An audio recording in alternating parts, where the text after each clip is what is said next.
क्या ईरान में एक और क्रांति की शुरुआत हो चुकी है? तस्वीरें तो कुछ ऐसा ही इशारा कर रही हैं। पूरा देश मानो थम गया है। दुकानें बंद हैं, दफ्तरों में ताले लटके हैं और सड़कों पर सिर्फ एक ही शोर है, आजादी की मांग और सुप्रीम लीडर के खिलाफ गुस्सा।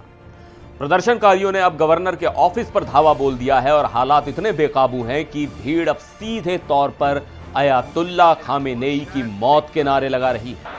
एक तरफ आर्थिक तंगी से जूझता देश और दूसरी तरफ सड़कों पर बहता खून। ईरान इस वक्त एक बहुत बड़े बदलाव या कहें एक बहुत बड़ी तबाही के मुहाने पर खड़ा है। नमस्कार, मैं हूं सिद्धार्थ प्रकाश। आज हम बात करेंगे ईरान से आ रही उन तस्वीरों और उस खबर की जिसने पूरी दुनिया को चौंका दिया है। एक ऐसा देश जो अपनी सख्ती के लिए जाना जाता है, आज वहां की जनता ने सरकार के खिलाफ खुली बगावत कर दी। सबसे पहले आपको बताते हैं कि अभी वहां ताजा हालात क्या हैं। ईरान में बुधवार को एक तरह से टोटल शटडाउन यानी पूर्ण बंदी का माहौल रहा। सरकार ने खुद ही बिजनेस, यूनिवर्सिटीज और सरकारी दफ्तरों को बंद करने का आदेश दिया। वजह बताई गई बढ़ता हुआ राजनीतिक और आर्थिक संकट। ईरान में 31 में से 21 प्रांतों में यह शटडाउन लागू था, यानी आप अंदाजा लगा सकते हैं कि देश का 2/3 हिस्सा ठप पड़ा है। लेकिन सन्नाटा सिर्फ बाजारों में है, सड़कों पर नहीं। सड़कों पर भारी बवाल है।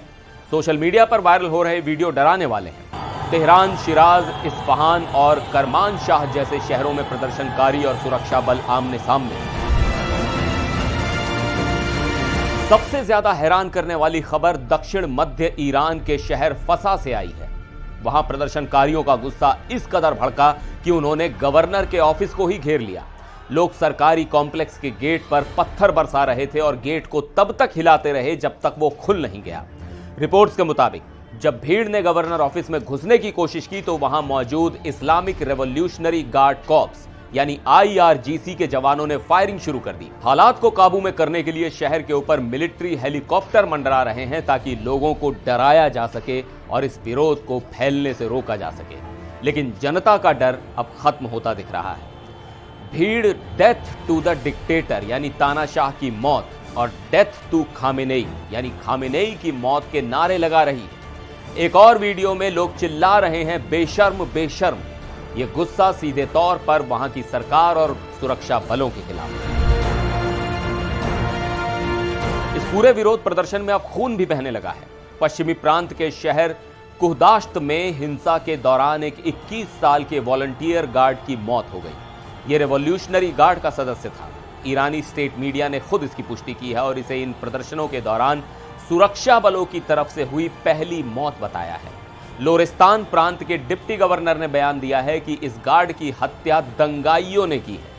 आप समझ सकते हैं कि सरकार अब प्रदर्शनकारियों को सीधे तौर पर दंगाई कहकर बुला रही है, जो इशारा करता है कि आने वाले दिनों में सख्ती और ज्यादा बढ़ सकती है। अब सवाल यह है कि आखिर जनता का गुस्सा इस हद तक क्यों भड़क गया? तो इसका जवाब है ईरान की चरमराती अर्थव्यवस्था। महंगाई आसमान छू रही है, करेंसी की वैल्यू गिर चुकी है और लोगों का जीना दूभर हो गया है। ईरान के राष्ट्रपति मसूद पेजेश्कियान इस वक्त चौतरफा घिरे हुए हैं। जनता के गुस्से को शांत करने के लिए उन्होंने बड़े बदलाव किए हैं। बुधवार को ही उन्होंने अब्दुल नासर हम्मती को ईरान के सेंट्रल बैंक का नया गवर्नर नियुक्त किया है। पुराने गवर्नर ने इस्तीफा दे दिया था। राष्ट्रपति ने खुद माना है कि यह काम बेहद मुश्किल और पेचीदा है।